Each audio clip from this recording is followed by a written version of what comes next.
Nous y sommes enfin, le premier épisode pratique de cette série que vous suivez maintenant depuis 3 épisodes en incluant celui-ci et dans laquelle aujourd'hui nous allons enfin voir concrètement comment choisir sa niche avec le modèle d'agence 2.0 et le service qui ira de pair avec. Dans cet épisode, je vais vous partager sans filtre le modus operandi de A à Z ainsi que tous les process, frameworks et outils que j'utilise aujourd'hui en 2024 pour trouver une niche, la sélectionner, puis trouver un service et le sélectionner à son tour avec le modèle d'agence. Dans l'épisode précédent, je vous avais promis que dans le prochain, je vous offrirai un petit cadeau. Et effectivement, en plus de beaucoup de pépites que je vais vous partager dans cette vidéo, je vais aussi vous offrir un petit quelque chose que vous retrouverez dans la description et que je vous invite à n'aller voir que lorsque vous aurez vu cette vidéo, sinon vous ne pourrez pas en faire grand chose. Alors sans plus attendre, on commence tout de suite. C'est parti. Alors comme d'habitude, on se retrouve juste ici sur ma tablette. Alors cette fois, je vais pas vous montrer grand chose, puisque comme je vous l'avais dit la dernière fois, l'idée c'est vraiment d'aller dans la pratique et de ne pas trop se concentrer sur la théorie. Malgré tout, il m'a semblé être intéressant ici de structurer cette vidéo pour pouvoir vous présenter concrètement ce qu'il y a à avoir dedans, un petit peu comme un sommaire, et que vous puissiez faire potentiellement en même temps que moi, en même temps que je vous documente ce format, pour que vous puissiez appliquer tout de suite ce que vous recevrez en termes de valeur au cours de cette vidéo. Alors tout d'abord, on va passer au travers d'un exercice que j'aime appeler l'exercice Ikigai et qui va servir à définir les potentielles niches et services que vous allez pouvoir choisir sur la base des qualités et des ressources qui composent actuellement votre personne et votre situation. En effet, comme je le disais déjà dans le premier épisode de cette série, le problème de beaucoup de débutants lorsqu'ils se lancent et qu'ils veulent créer un business, c'est qu'au lieu de se concentrer sur les éléments internes de leur situation, c'est-à-dire leurs compétences, leurs ressources, ils préfèrent regarder le marché, qu'est-ce que font les autres, qu'est-ce que ont les autres, et ultimement ils se retrouvent à lancer un business qui ne leur correspond pas forcément, et parfois même où il n'y a pas forcément de marché non plus. Nous, ce qu'on veut, si vous vous rappelez la pyramide du succès, c'est à la fois un marché où il y a un besoin, une demande, un problème à résoudre, mis en face d'une offre irrésistible et à haute valeur qui va nous correspondre, nous, en tant qu'entrepreneurs, pour pouvoir ensuite correspondre à notre entreprise. Et c'est seulement en trouvant cet interstice, cet alignement, qu'on arrivera à trouver également le succès.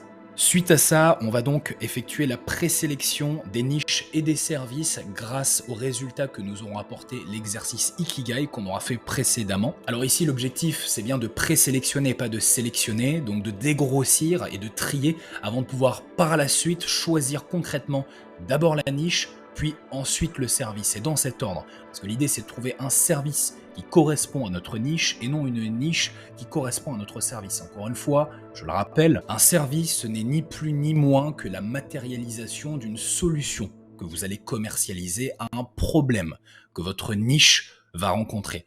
Si votre niche n'a pas le problème que vous résolvez avec votre solution et donc avec votre service, forcément il n'y aura pas cet alignement-là. On part donc du problème pour aller ensuite vers la solution, c'est-à-dire de la niche pour aller ensuite vers le service. À la suite de ça, nous ferons donc l'étude du ou des marchés que nous aurons présélectionnés afin de pouvoir les trier et n'en choisir idéalement qu'un. Puis, une fois ceci fait, nous pourrons sélectionner une niche dans ce marché. Je reviendrai sur la définition d'une niche un petit peu plus tard pour pouvoir, lorsque ceci aura été fait, conclure par la sélection de notre service, ou plutôt de nos services. Et j'y reviendrai aussi dans un instant. Pour ce faire, nous avons plusieurs outils et frameworks que nous allons employer dans cet épisode et que j'ai listé juste ici en espérant n'en avoir oublié aucun. D'abord, le concept d'Ikigai que j'ai donc transmuté sous forme d'exercice. Ensuite, bien évidemment, nous aurons les traditionnels ChatGPT, Google et YouTube qui nous serviront de source d'information. Puis viendront les publicités Facebook que nous utiliserons peut-être ou non avec ici la transparence de page. Et également, nous pourrons être amenés à utiliser des sites d'information de sociétés, comme par exemple société.com ou encore infogreffe.com. Enfin, nous aurons également la matrice de décision multicritère. C'est un framework qui permet simplement d'arbitrer et de décider lorsqu'on hésite entre deux options, ainsi que le concept de la continuité de la vente et de la délivrabilité dont je parlais dans l'épisode précédent et qui va consister ici à l'utiliser en s'assurant que les services qu'on va choisir respectent cette continuité-là. C'est-à-dire qu'ils soient à la fois faciles à vendre, mais aussi à délivrer, ou en tout cas le plus possible. Et puis enfin, nous aurons les 10 commandements, un autre concept que je vous ai partagé dans l'un des précédents épisodes, et où on va vouloir passer en fait la synergie niche-service qu'on aura choisi au tamis avec ces 10 commandements pour savoir s'ils les respectent bien, car c'est ce qu'on veut dans l'optique de l'agence 2.0 qu'on va créer. Alors c'est parti, du coup on commence tout de suite avec l'exercice Ikigai. Alors vous allez voir, c'est extrêmement simple. En fait, l'exercice Ikigai, c'est un tableau que vous allez vouloir faire et à l'intérieur duquel vous allez vouloir y ajouter 3 colonnes. Une colonne ressources qui va donc correspondre à vos ressources financières, temporelles, énergiques. Une colonne qualité qui va correspondre à vos qualités, surtout sur le plan personnel, les choses positives qu'on dit de vous. Et enfin une colonne compétences qui va correspondre plutôt ici aux acquis professionnels que vous avez et que vous pourriez être amené à utiliser dans le cadre de votre agence.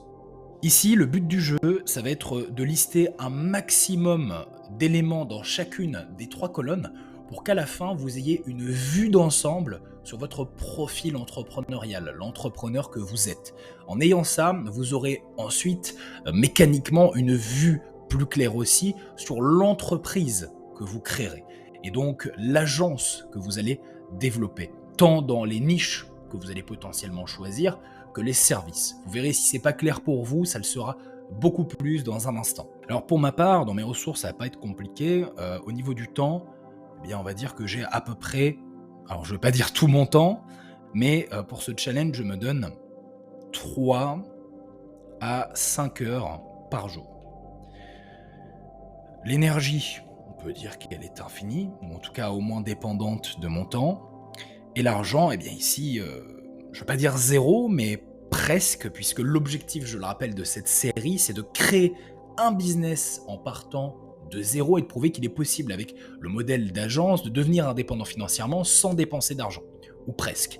Ici, je ne m'accorderai pas plus de quelques dizaines, centaines d'euros pour pouvoir investir dans le nom de domaine et les premiers outils que je serai amené à utiliser. Ensuite, dans les qualités. Alors ici, je vais peut-être accélérer la vidéo si jamais je mets du temps à réfléchir à ces qualités. Mais en tout cas, je vais en faire la liste tout de suite.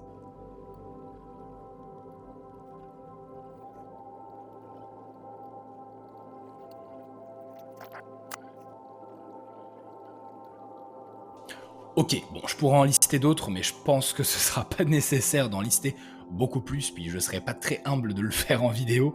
Donc je vais aller directement aux compétences, où ici on va arriver sur les éléments les plus intéressants à exploiter dans le cadre de notre agence.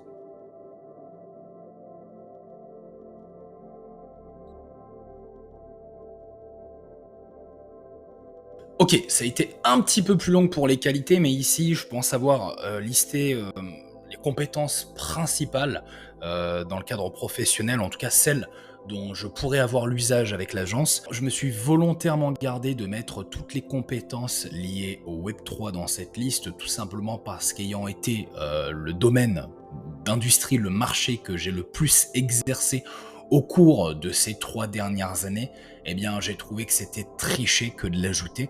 L'objectif étant ici, je le rappelle, de recréer une agence en partant de zéro. Alors certes, je ne peux pas oublier ou me déposséder de mes acquis, à la limite l'argent, c'est pour ça que j'en utiliserai pas ou très peu.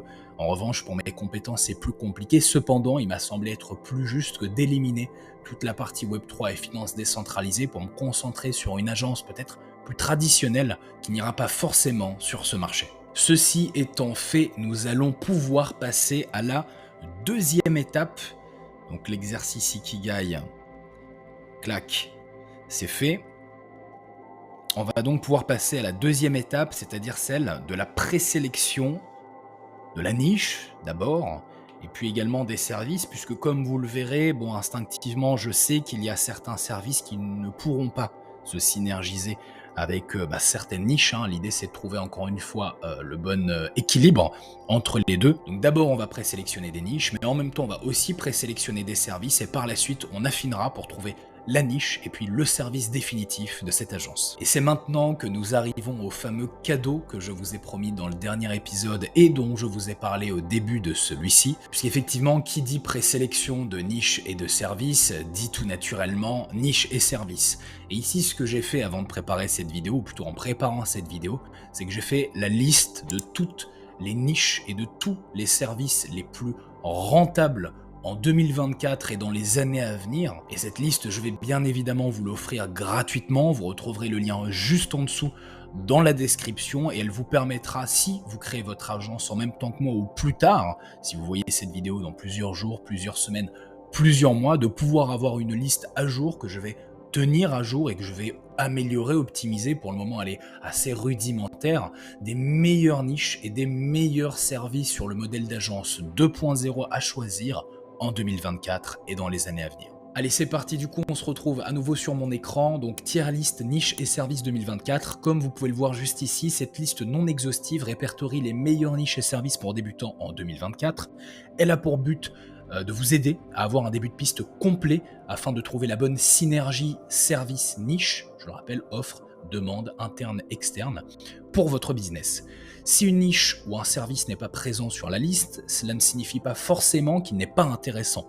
L'important, c'est que votre choix vous corresponde, interne, et que ça réponde à un besoin externe. La première des deux catégories de cette liste, c'est celle des niches. Alors, je vous ai dit précédemment que je vous expliquerai un petit peu plus tard ce qu'est une niche. Le terme de niche, c'est un terme un peu fourre-tout qui va désigner un segment d'un marché correspondant généralement à un type d'activité. Par exemple, sur le marché des professionnels de la loi, comme les experts comptables, les juristes ou encore les avocats, eh bien, il y a ces niches-là. Avocats, experts comptables, juristes. Puis dans chaque niche, comme par exemple la niche des avocats, il va y avoir des sous-niches spécialisées plus encore dans certains domaines. On va avoir des avocats spécialisés dans les affaires criminelles, des avocats spécialisés dans les affaires professionnelles, des avocats pour les enfants, etc., etc., etc. Ce qu'on va vouloir sur le modèle d'agence, c'est se spécialiser dans une seule niche pour avoir justement l'avantage de se différencier de ceux qui seront plus généralistes et qui n'auront pas comme fer de lance une niche en particulier, et en s'adressant à toutes les sous-niches pertinentes de notre niche auxquelles on pourra s'adresser. Il est important ici que vous compreniez qu'en vous spécialisant, vous allez à la fois, d'un point de vue marché, réussir à vous démarquer des autres de par le fait que vous serez spécialisé. Aujourd'hui, par exemple, si vous avez un mal de dos, vous n'allez certainement pas voir un médecin généraliste, mais peut-être plutôt un ostéopathe ou un kiné. Et si l'ostéopathe est aussi kiné, chiropracteur, médecin généraliste, homéopathe, eh bien peut-être que vous éviterez d'aller chez lui justement parce que le caractère généraliste renverra une image un petit peu bazardeuse et hasardeuse de son activité. De plus, au-delà de l'aspect marché, sur l'aspect offre, donc externe, interne, ce sera aussi beaucoup plus simple pour vous, notamment dans votre logistique et dans vos process, si vous vous spécialisez sur une niche et donc un ensemble de services à lui proposer, plutôt que si vous faites tout et n'importe quoi pour tout le monde et n'importe qui. L'idée, c'est qu'une fois que vous aurez réussi à vous faire un nom, une réputation et que vous aurez obtenu des résultats avec un ensemble de services que vous aurez choisi pour une niche spécifique dans laquelle vous vous serez spécialisé, de peut-être à ce moment-là, pourquoi pas, vous développer et vous adresser soit à plus de niches ou soit proposer plus de services. Mais au début, il est important que vous compreniez que vous pouvez atteindre jusqu'à 100 000 € par mois et même potentiellement plus en ayant un service que vous allez marketer avec un canal auprès d'une seule niche. Ok, du coup, pour commencer par la présélection des niches qui peuvent m'intéresser. Comme vous pouvez le voir, dans cette première des deux catégories qui est celle des niches, on a deux sous-catégories. Les niches correspondant à des business locaux, donc des professionnels qui ont des entreprises locales auxquelles on va pouvoir s'adresser, et les entreprises qui ont donc des business digitaux auxquels on va pouvoir s'adresser. Alors aujourd'hui, si je me base sur les qualités et les compétences que j'ai notées précédemment dans l'exercice Ikigai que je vous ai présenté il y a un instant, eh bien, je pourrais choisir à peu près n'importe quelle niche et service que ça marcherait, ou presque.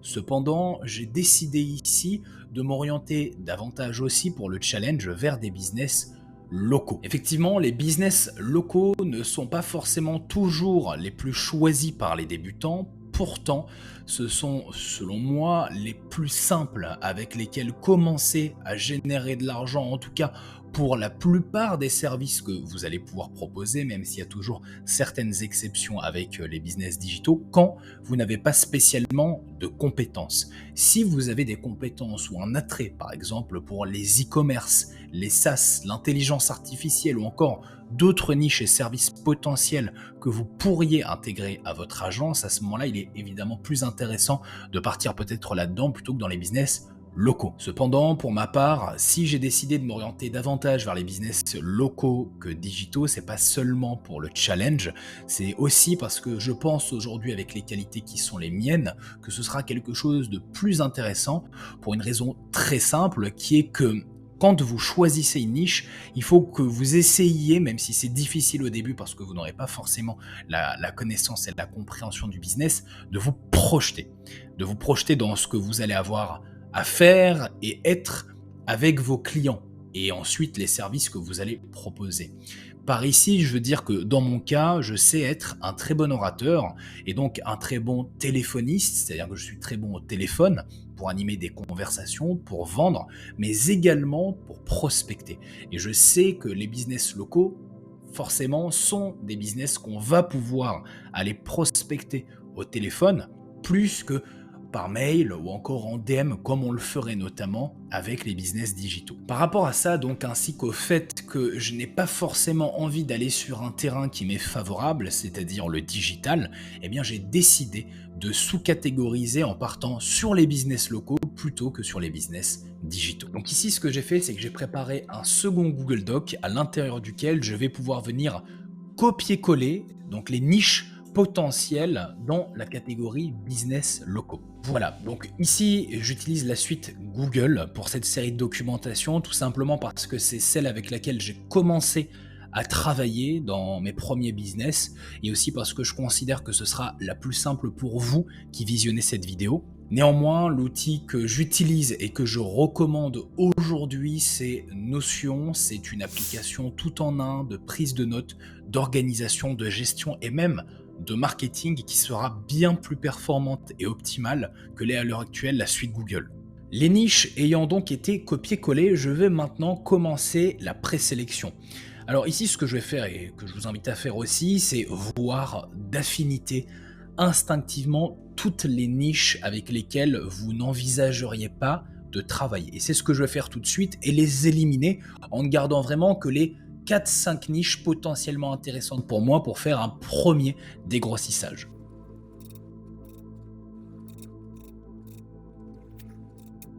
Ok, du coup, après ce premier dégrossissage, on se retrouve avec une petite présélection de 1, 2, 3, 4, 5, 6 niches. Je vais essayer d'affiner encore un peu pour me faciliter la tâche dans l'étape d'après. Et pour ce faire, je vais ici vous partager une petite astuce que j'ai toujours employée lorsque j'ai créé une agence, qui va être de faire la même chose que ce que j'ai fait avec les niches, c'est-à-dire de copier-coller cette fois les services afin de pouvoir les mettre en face des niches que j'ai commencé à présélectionner pour éliminer tout de suite tous les services que je ne voudrais pas faire et donc en ne gardant que ceux qui pourront être faits par rapport aux niches que j'ai présélectionnées. En fonction des affinités que j'aurai avec les services que j'aurai présélectionnés, peut-être que certaines niches seront aussi éliminées. Alors ici, dans la catégorie services qui se trouve juste en dessous des niches de cette liste, qui je rappelle est en description, on va non pas retrouver 2 sous-catégories, mais 4 cette fois. Une qui va concerner le paid marketing, une l'organic marketing, une le web marketing et une la vente et le service après-vente ou avant-vente, le SAV. Alors je rappelle ici que même si nous ne sommes pas sur un modèle traditionnel d'agence 1.0 dit SMMA, nous voulons quand même nous concentrer sur les services qui ont la plus haute valeur pour les professionnels puisque nous sommes en B2B. Et ici, il va s'agir, comme je l'ai dit dans les épisodes précédents, de tous les services relatifs au marketing et à la vente. C'est pourquoi vous ne retrouverez pas vraiment d'autres services à l'extérieur de ces types de services-là dans cette liste. Alors ici, vu que je m'adresse à des business locaux, je pourrais choisir à peu près n'importe laquelle des 4 sous-catégories de la catégorie des services. Cependant, j'ai d'ores et déjà décidé d'avance que je ne ferai pas de paid marketing, c'est-à-dire de marketing payant, lié entre autres aux publicités, à l'ADS, ni d'organic marketing, même si ici le terme le plus juste serait le content marketing, puisqu'il y a du marketing organique, c'est-à-dire du marketing gratuit, qui ne nécessite pas d'argent, qui n'est pas forcément du marketing lié au content, tandis que le content marketing est très souvent organique, même si avec la publicité payante l'ADS, il peut aussi être payant. Ici, ce sur quoi je vais vouloir me concentrer, c'est le web marketing, c'est-à-dire du marketing qui, oui, va être organique, mais ne va pas se concentrer sur de la création de contenu à proprement dit. Alors, je pourrais également envisager de me tourner vers tout ce qui touche à la vente et au SAV, car les business locaux en ont sérieusement besoin. Cependant, je vais surtout vouloir me spécialiser, comme je le disais précédemment, et donc me concentrer sur tous les services liés au web marketing. Alors, se spécialiser ne veut pas forcément dire s'isoler.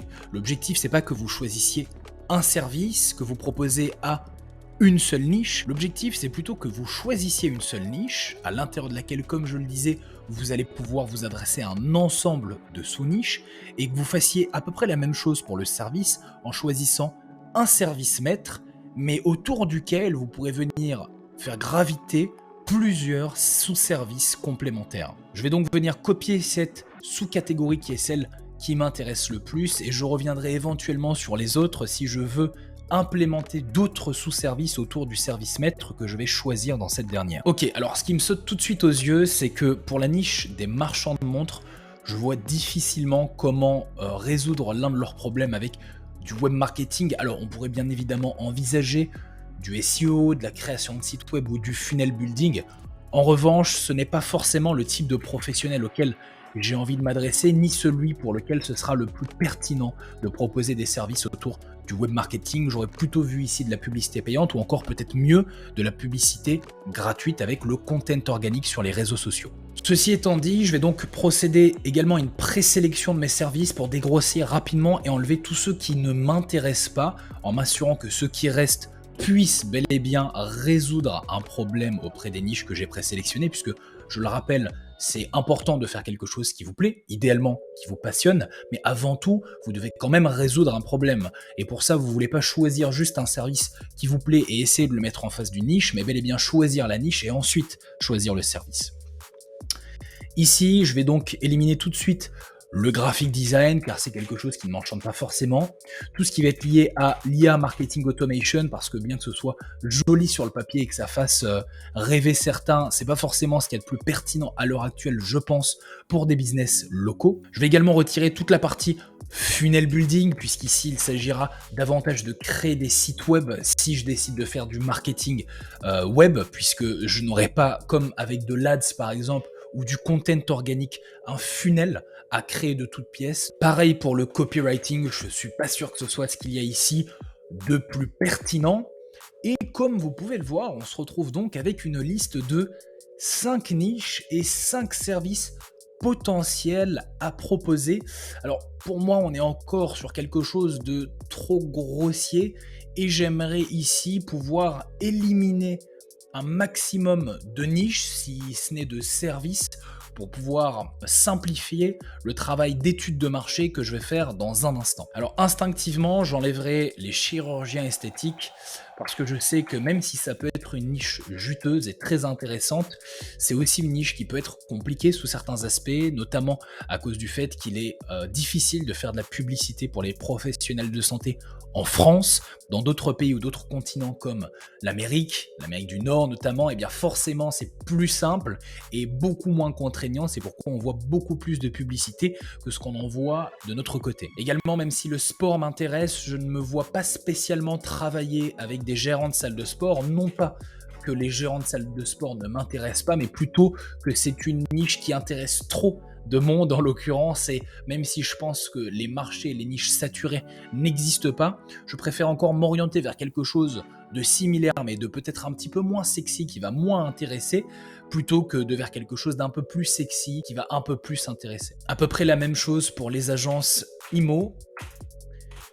Restent donc les sociétés de construction et les artisans spécialisés. Alors de but en blanc, même si je ne connais pas ces marchés et que c'est avant tout l'étude de ces derniers qui va me permettre de le savoir, je ne pense pas que dans les services à proposer, il y ait beaucoup d'automation marketing ou d'email marketing à mettre en place. Je vais donc les éliminer, même si je sais bien évidemment que je pourrais être amené, si je crée notamment des sites web où je fais du SEO par exemple, à créer des petites automatisations, que ce soit pour les devis, la prise de rendez-vous, etc., etc. Je vais également retirer la partie CRO et SMO et à la place remplacer ça par SIA.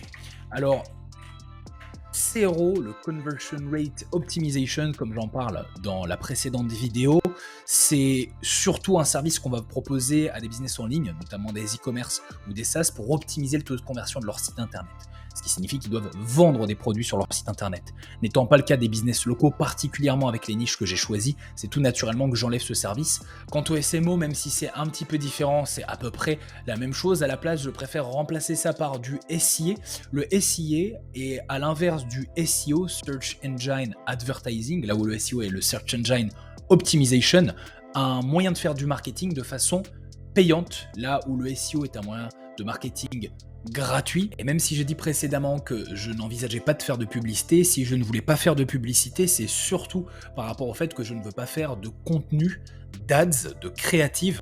Or, avec Google Ads, particulièrement pour les niches que j'ai présélectionnées, il ne sera peut-être pas nécessaire d'en faire, donc je pourrais faire exception. Et là, on arrive déjà à une première super base de présélection avec deux niches de type business locaux, les sociétés de construction, avec tout ce qui va être maison, immeuble, etc., etc. Je vais d'ailleurs ici retirer ça pour pas que ça m'induise en erreur, parce que j'ai une idée précise des sociétés de construction que je pourrais potentiellement cibler.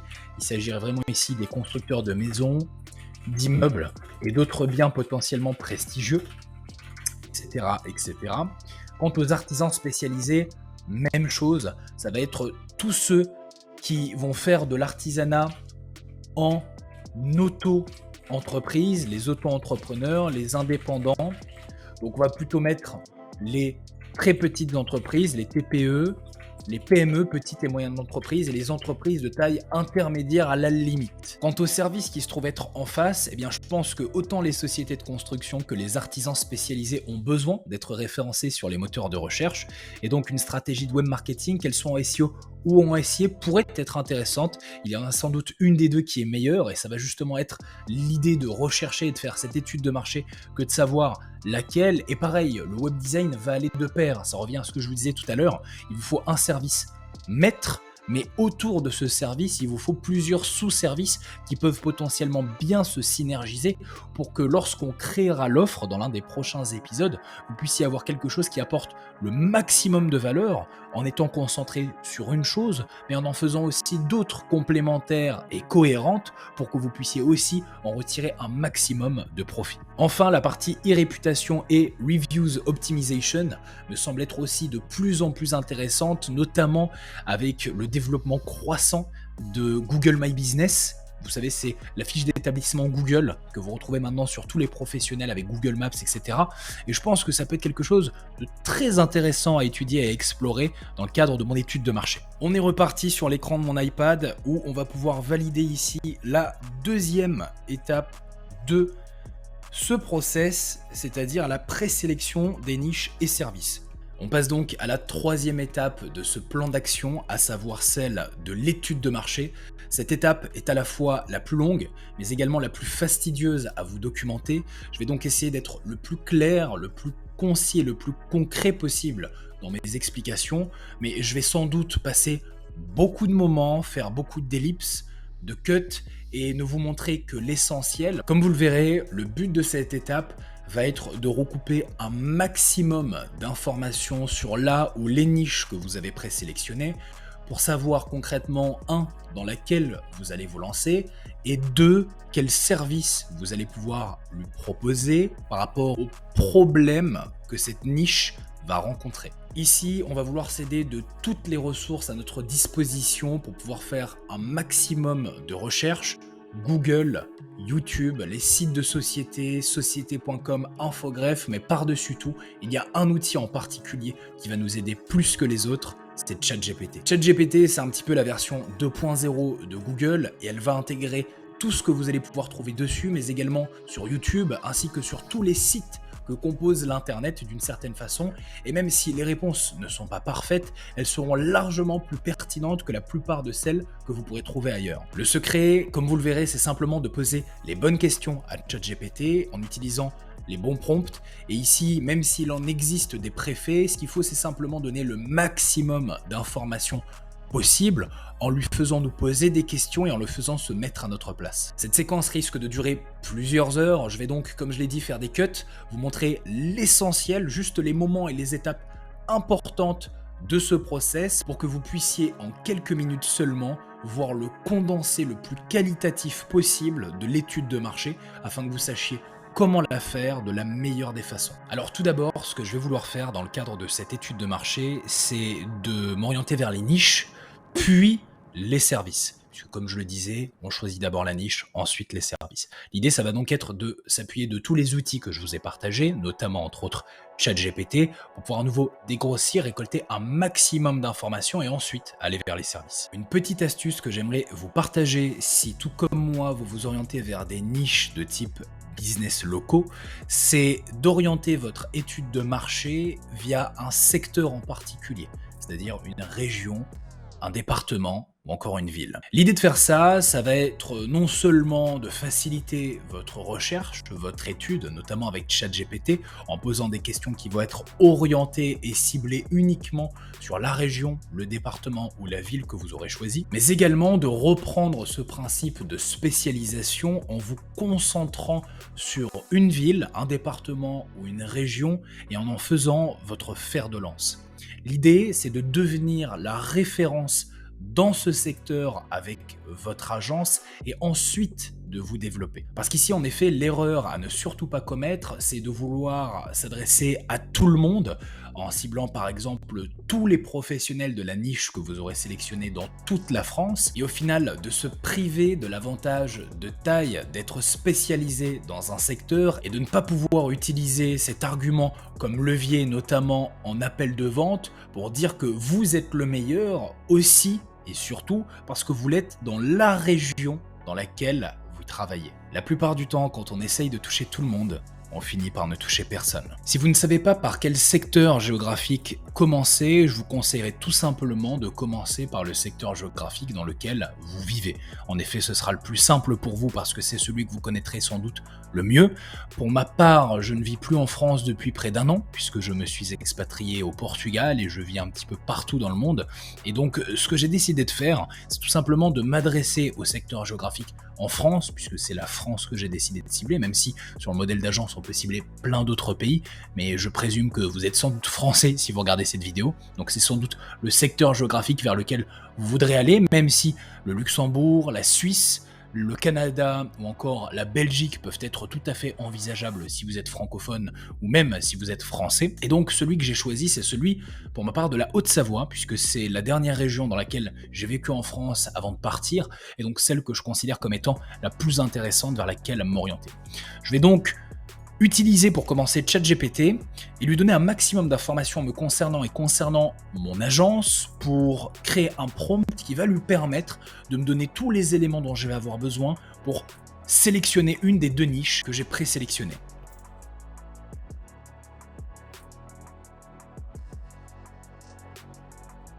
Voilà, donc je viens de rédiger mon prompt. Bon, il n'est pas parfait, mais je pense qu'il sera suffisant et puis j'affinerai au fur et à mesure en fonction de ce que me dira ChatGPT. Ici, donc, j'explique d'abord ce que je fais et qui je suis, donc dans le cadre de la création de ma nouvelle agence digitale spécialisée dans le web marketing, SEO, SEA, web design et réputation, etc. Je suis en train, puisque c'est tous les services qu'on a présélectionnés, je le rappelle, d'effectuer une étude de marché et j'hésite entre deux niches: les sociétés de construction et les artisans spécialisés. Et là, je lui pose donc deux questions. D'abord, est-ce que tu peux me donner un maximum de conseils, astuces et stratégies pour trancher? Puis, peux-tu également me poser un maximum de questions qui pourraient t'aider à trancher pour moi? Et l'idée ici, en fait, c'est d'avoir deux types de réponses. Une réponse qui va me permettre de trancher seul et une réponse qui va permettre à ChatGPT de trancher à ma place. Comment? Eh bien, en me posant des questions, en récoltant des informations et des données, potentiellement concernant mon agence, concernant ma personne, afin de pouvoir me répondre au mieux. Alors ici, je vais rajouter au prompt quelque chose que je n'ai pas rajouté, c'est que je m'oriente sur le secteur géographique de la Haute-Savoie. Voilà, du coup, c'est lancé. Donc, j'ai bien précisé que le secteur géographique visé est celui de la Haute-Savoie et Suisse romande. Donc, c'est la partie collée à la Haute-Savoie de la Suisse, notamment avec Genève. Je me dis que ça peut être potentiellement intéressant de pouvoir les cibler des professionnels du bâtiment qui s'y trouvent. Ok, du coup, ChatGPT m'a répondu. Alors, la décision entre cibler les sociétés de construction, les artisans spécialisés en Haute-Savoie Suisse romande pour votre agence digitale spécialisée en web marketing est stratégique et nécessite une analyse approfondie. Voici des conseils, astuces et stratégies ainsi que des questions pertinentes à vous poser pour vous aider à trancher. Donc la partie conseils, astuces et stratégies. 1. Analyse du marché. Étudier la taille et la croissance des deux marchés dans votre région cible, identifier les tendances actuelles et futures qui pourraient affecter ces secteurs. C'est un petit peu ce que nous sommes en train de faire. Concurrence. Évaluer la concurrence existante pour chacun des segments de marché. Analyser si un segment est sous-desservi et présente donc une opportunité. Ok, besoins et préférences des clients, comprenez les besoins spécifiques de chaque niche en termes de marketing digital bien sûr. Déterminez donc quel groupe serait le plus réceptif à vos services, expertise et ressources, considérez vos compétences et celles de votre équipe, l'exercice Ikigai on y revient, évaluez si vous avez les ressources nécessaires pour servir efficacement un segment particulier, potentiel de profitabilité, évaluez le potentiel de revenus et de marge de profit pour chaque segment, ça va être quelque chose de très important dans la continuité de la vente et de la délivrabilité, surtout ici de la vente, prenez en compte les coûts marketing et d'acquisition. Réseau et relations, utilisez votre réseau existant, avez-vous déjà des contacts dans l'une ou l'autre des niches? Les partenariats et recommandations sont-ils plus probables dans un secteur? Test et feedback, envisagez de mener des campagnes pilotes dans les deux segments pour tester la réponse du marché, collecter des retours pour affiner votre offre. D'un point de vue général, le testing, c'est la base de tout dans le business. Beaucoup essaient d'anticiper les problèmes qu'ils vont rencontrer avant même de les avoir eus en se posant tout un tas de questions et en inventant tout un tas de problèmes qui n'existent pas forcément. Ce qu'il faut, c'est vous confronter au marché en testant et c'est comme ça que vous pourrez apprendre et savoir. Vous ne pourrez de toute façon pas trouver une solution à un problème que vous n'avez pas. Et les problèmes que vous avez dans votre tête n'en sont généralement pas vraiment. Il faut bien comprendre que dans l'entrepreneuriat, contrairement au cursus traditionnel, que ce soit avec le salariat ou encore l'école, vous n'allez pas apprendre des solutions à des problèmes que vous n'avez pas encore eus, vous allez apprendre des solutions à des problèmes que vous avez au moment où vous les avez. En effet, le modèle très scolaire qu'on a aujourd'hui dans à peu près tous les établissements du monde, c'est d'apprendre des solutions à des problèmes, notamment en mathématiques, qu'on n'utilisera probablement jamais de sa vie, là où dans le business, on est confronté à de vrais problèmes et on essaie d'y trouver des solutions après. Ce qui signifie que si vous ne vous confrontez pas au marché, si vous ne testez pas, si vous ne vous lancez pas, eh bien, les seuls problèmes que vous aurez, eh bien, ils seront là. Ce qui signifie que les seules solutions que vous aurez seront là aussi. Vous, ce que vous voulez, c'est des vraies solutions à des vrais problèmes. Et pour ça, encore une fois, il faut tester. Très bien, du coup, sur la partie conseils, astuces et stratégies, bon, ça reste assez léger, même si ça me donne quelques pistes. Je pense que là où ça va être intéressant, c'est en donnant plutôt des pistes à ChatGPT en répondant à ces questions. Et c'est ce que je vais faire tout de suite. Alors, je constate en passant en revue les questions que la plupart nécessitent des données que je n'ai pas encore et que je vais devoir aller chercher en étudiant le marché pour pouvoir répondre. Donc, ce que je vais faire, c'est que je vais préécrire les réponses que j'ai déjà et je vais laisser vide les réponses que je n'ai pas et tout simplement aller les chercher dans un instant et vous montrer comment.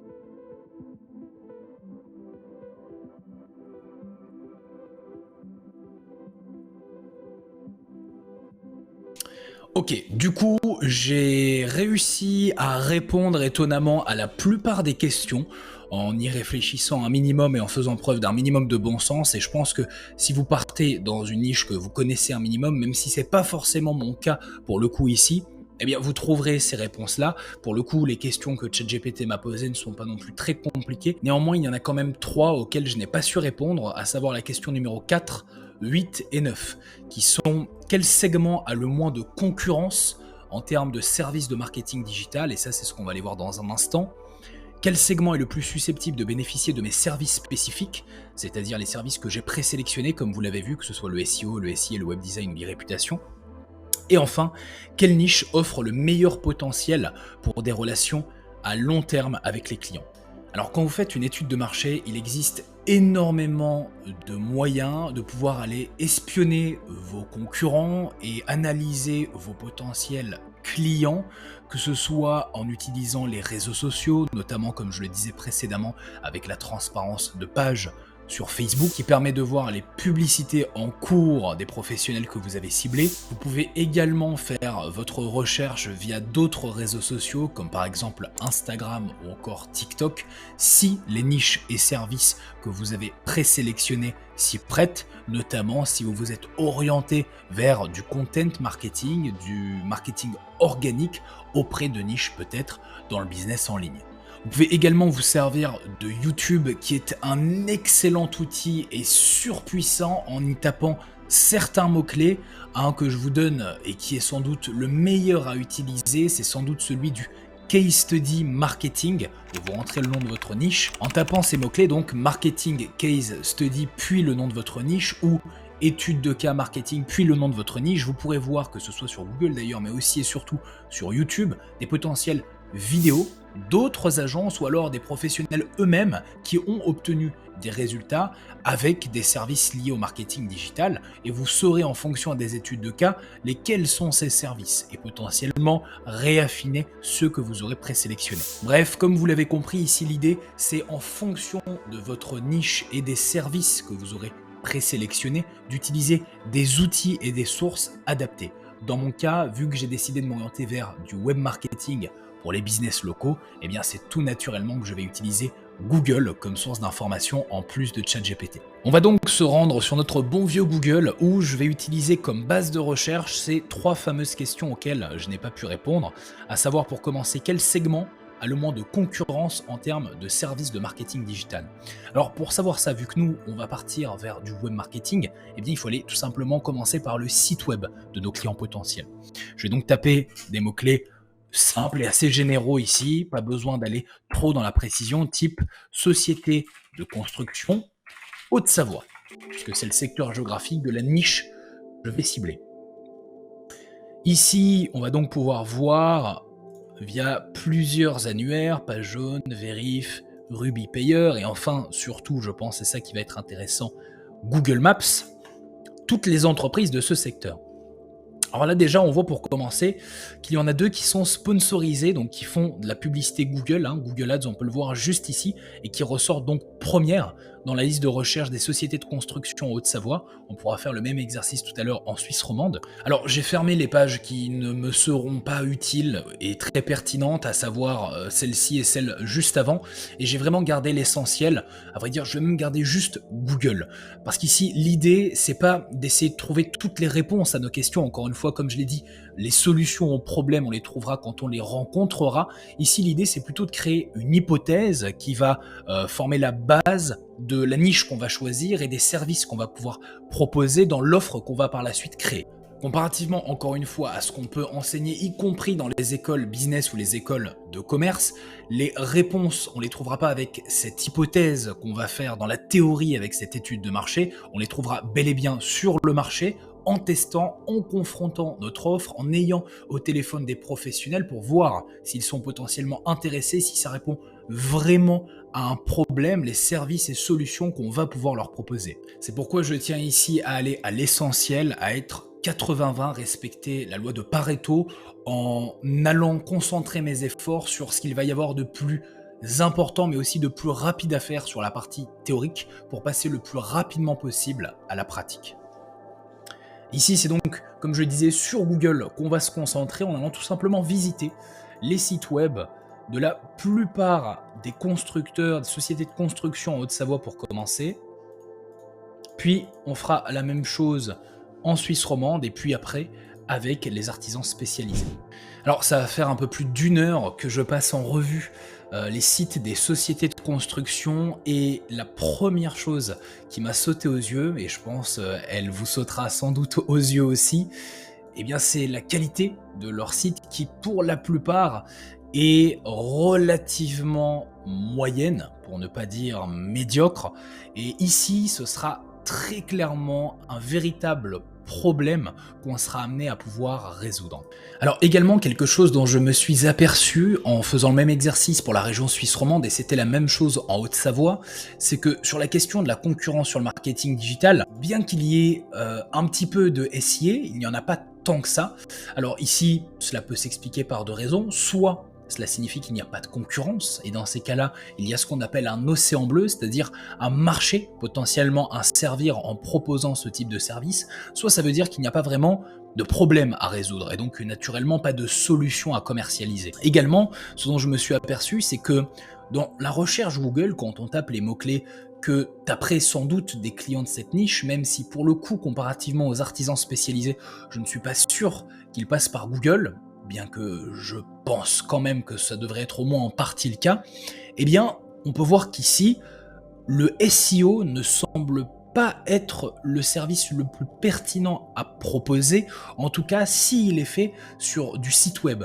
Puisqu'en effet, à part certaines sociétés qui sortent en bas de page, eh bien, comme vous pouvez le constater, ce qui va ressortir en premier, c'est les annuaires, donc Plan Radar, suisseromande.com, VCS, et le Google My Business, le Google Maps, sur lequel vous allez pouvoir retrouver les fiches d'établissement de tous les professionnels qui ont été référencés donc sur Google My Business et qui apparaissent sur Google Maps. Alors si j'apporte cette précision, c'est pour dire que même si mes services ne sont pas encore très clairs et je ne sais pas si je vais partir plus vers du SEO potentiellement les deux, même si j'aimerais éviter, c'est qu'il y a très certainement une demande. Cependant, sur la partie SIA, on ne le ressent pas tant que ça, et sur la partie SEO, si, mais uniquement ou presque avec Google My Business. J'ai donc une partie de réponse ici que je pourrais creuser par la suite lorsque je m'attarderai davantage sur les services. Alors maintenant qu'après presque 2 heures de recherche sur les sociétés de construction, j'ai trouvé réponse à la plupart de mes questions, je vais faire le même exercice pour les artisans spécialisés.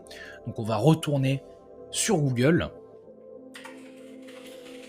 spécialisé Haute-Savoie, et on va refaire le même exercice en utilisant principalement Google. Alors là, à nouveau, on voit de l'ADS. Si je tape Suisse romande, est-ce qu'on voit la même chose?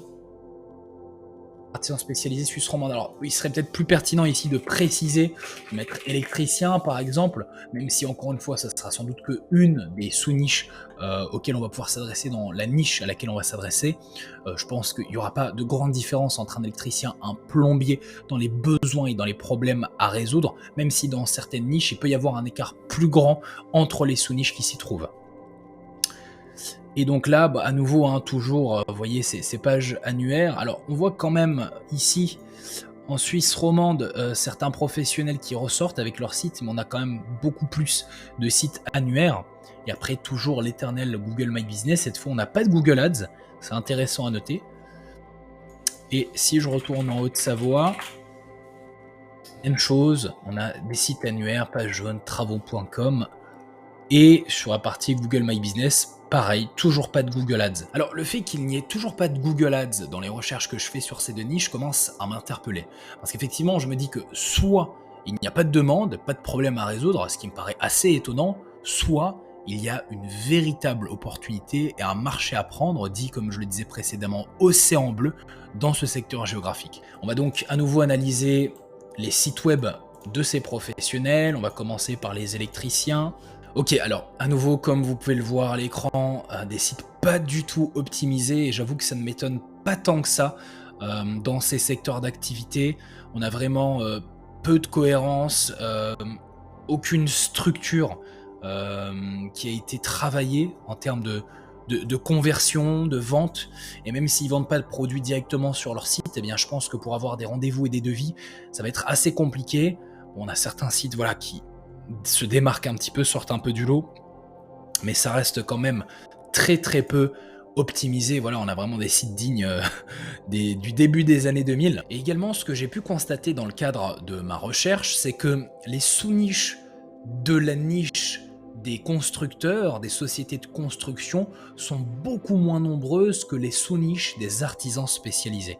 En effet, rien que pour les électriciens, on a ici 163 résultats dans la région Haute-Savoie, et c'est à peu près la même chose pour chacune des sous-niches qui composent la niche des artisans spécialisés. Pour les sociétés de construction, si on fait le test, en Haute-Savoie, comme vous pouvez le voir, on a un marché qui est certes plus grand en termes de niche, mais en fait ici se trouvent toutes les sous-niches, puisque dans les sociétés de construction, quand on tape ce genre de mots-clés, on va toutes les trouver. Les sociétés spécialisées en maison, en bâtiment, dans tout ce qui va être écologique ou luxueux, et au final, je me demande si ce marché est vraiment intéressant en termes de taille. Alors effectivement, c'est pas le seul critère à prendre en compte, et à lui seul, il n'est pas forcément suffisant pour pouvoir déterminer quelle niche choisir. Cependant, si vous hésitez entre deux marchés, ou plutôt deux niches, qui sont de tailles très différentes, une toute petite, à l'intérieur de laquelle il n'y aura peut-être qu'une dizaine d'acteurs, et une autre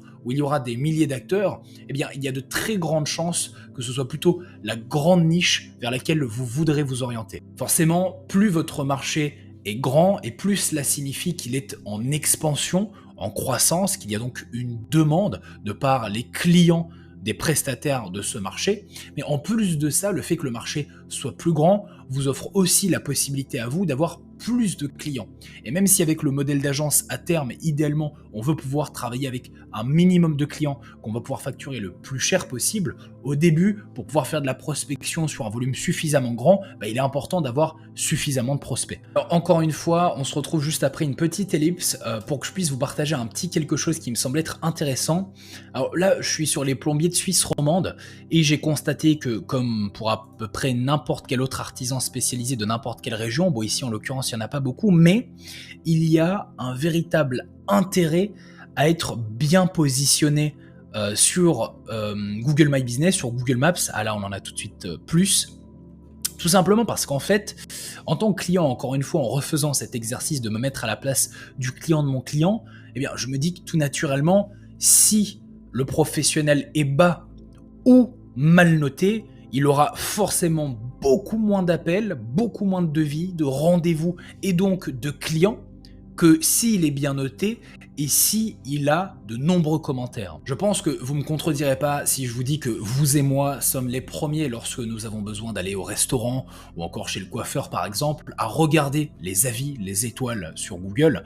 Et je pense que particulièrement quand on s'oriente vers des business locaux en termes de niche avec des services liés au web marketing dans son agence, eh bien c'est quelque chose de crucial à considérer. En effet, au cours des derniers mois et des dernières années, Google a pris de plus en plus de place dans la vie des consommateurs, notamment avec Google My Business, Google Maps, les avis et toute la structure du référencement qui englobe tous ces pans, et je pense que ça pourrait être quelque chose de très intéressant à envisager d'intégrer à notre offre lorsque nous aurons fini de définir la niche. Alors après avoir passé près d'une demi-journée à étudier ces marchés, ces deux niches pour lesquelles j'hésitais et que vous avez dû voir en accéléré en seulement quelques minutes, j'en suis arrivé à plusieurs conclusions qui m'ont permis de répondre aux 3 questions qui me manquaient pour avoir le retour de ChatGPT. Alors sur la 4e question, quel segment a le moins de concurrence en termes de services de marketing digital? Eh bien ici, c'est très clairement les artisans spécialisés, car ils sont beaucoup plus nombreux que les sociétés de construction et ne sont donc pas tous desservis dans le domaine du marketing, des prestations. En 8e point, quel segment est le plus susceptible de bénéficier de mes services spécifiques? Eh bien, à nouveau, je pense que ce sont très certainement les artisans spécialisés. Enfin, concernant la 9e question, à savoir quelle niche offre le meilleur potentiel pour des relations à long terme avec les clients. Ici, ça a été trop difficile à dire. J'ai donc décidé de ne pas répondre à cette question. Je ne pense pas que ça me portera trop préjudice. Puis de toute façon, je pense que tout comme moi, vous voyez d'ores et déjà l'une des deux niches se dessiner plus que l'autre. On va donc envoyer ça à ChatGPT et voir ce qui nous revient. C'est parti. Alors d'après vos réponses, il semble que la niche des artisans spécialisés offre de nombreuses opportunités pour votre agence de marketing digital. Comme je m'en doutais, voici une stratégie recommandée en prenant en compte vos réponses.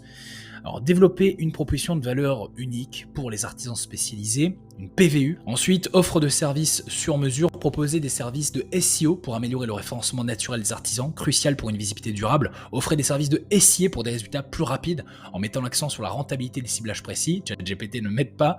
Intégrer des solutions de web design qui reflètent l'identité unique de chaque artisan, ça clairement. Approche segmentée et personnalisée, identifier les sous-segments d'artisans, par exemple électriciens, plombiers, menuisiers, et adapter vos services à leurs besoins. Proposer des packages ou des tarifs flexibles en fonction de la taille du budget. Établissement de relations à long terme, construire des relations à long terme basées sur la confiance et la qualité des services, offrir un suivi, une assistance continue, bien évidemment, ça revient à ce que je disais tout à l'heure. Marketing et promotion de votre agence, utiliser des études de cas et des témoignages d'artisans satisfaits pour promouvoir vos services, participer à des événements locaux, ça va être compliqué, et des réseaux professionnels pour accroître votre visibilité. Et veille stratégique et adaptation continue, restez informé des évolutions du marché et des technologies pour ajuster constamment votre offre. Soyez prêt à intégrer de nouvelles tendances et outils de marketing digital si nécessaire. Conclusion. En ciblant les artisans spécialisés, vous capitalisez sur votre expertise et répondrez à un marché ayant un fort potentiel de croissance. Votre approche doit être centrée sur des solutions personnalisées qui répondent aux besoins uniques de chaque artisan, avec un accent particulier sur le SEO et le SIA. La clé du succès sera de construire une forte proposition de valeur, d'établir des relations durables avec vos clients et de rester adaptable aux évolutions du marché. Eh bien, cette réponse me convient et encore une fois, ChatGPT ne nous déçoit pas. Nous terminons donc cette troisième étape de notre plan d'action, à savoir l'étude de marché, et validons par la même occasion l'avant-dernière étape, à savoir la sélection de niche. Le but de cette série n'est pas juste de prouver qu'on peut atteindre l'indépendance financière en partant de zéro avec le modèle d'agence 2.0, qui est le meilleur modèle aujourd'hui lorsqu'on est débutant sur Internet. L'idée, c'est aussi de faire ça rapidement. Et pour ça, j'ai décidé de ne pas m'attarder davantage sur la théorie avec la sélection de niche ou de service, mais de passer le plus rapidement à la pratique en confrontant mon hypothèse au marché, en la testant pour avoir des retours réels le plus rapidement possible aussi. Alors évidemment, entre le SEO et le SIA, qui seront les services maîtres de mon offre, il y en a sans doute un meilleur que l'autre. Et à terme, je vais très certainement devoir choisir. Mais pour l'heure, je me dis qu'il pourrait peut-être être plus intéressant de proposer les deux, puisque dans tous les cas du SEO, j'en ferai toujours un petit peu, mais en me concentrant sans doute davantage sur le SIA dans un premier lieu, pour voir comment le marché réagit, et en fonction soit continuer, ou soit m'orienter en pivotant davantage vers le SEO. Ok, je reprends juste ici car l'enregistrement ne s'est pas fait sur cet écran. Comme vous pouvez le voir, on se retrouve donc bien avec la niche des artisans spécialisés, les services que j'ai présélectionnés qui seront les services définitifs, SEO, SIA, web design et réputation. On verra par la suite comment créer une offre avec et potentiellement y ajouter d'autres services complémentaires à terme. Notre service maître sera dans tous les cas le SEO ou le SIA, à savoir lequel on testera. On se retrouve donc maintenant sur l'écran de mon iPad où on va pouvoir valider l'ultime étape de cet épisode, à savoir celle de la sélection du service. Vous connaissez maintenant toutes les étapes pour savoir comment présélectionner vos niches et services, faire votre étude de marché et enfin finalement décider, trancher. Ce que je vous invite à faire autant que possible, c'est ne pas passer trop de temps sur cette étape qui peut parfois être extrêmement longue et passer à l'action le plus rapidement possible pour confronter votre hypothèse de marché en la testant en réel pour avoir du feedback, des retours et arbitrer par la suite sur vos services ou votre niche. On arrive maintenant à la fin de cet épisode que je vous remercie d'avoir regardé jusqu'au bout. Dans le prochain épisode, nous passerons à la partie la plus importante de la création de notre agence, à savoir celle de la création d'offres. Même si d'un point de vue opérationnel, lors du lancement de l'agence, c'est bel et bien l'acquisition de clients qui reste le plus important puisque c'est ce qui va vous apporter les premiers résultats concrets, d'abord en termes de données et ensuite en termes de financiers, la création d'offres lors de la phase de préparation et de création est extrêmement importante puisque c'est ici précisément que la plupart des créateurs échouent lorsqu'ils doivent réussir à assembler tous les services qu'ils auront sélectionnés par rapport à la niche à qui ils vont la proposer, de telle sorte à ce qu'ils rendent cette offre qu'ils vont créer complètement irrésistible. Je vous partagerai donc tous mes secrets sur cet aspect négligé et pourtant ô combien important dans le prochain épisode. Je vous donne donc rendez-vous dimanche prochain et d'ici là, prenez soin de vous.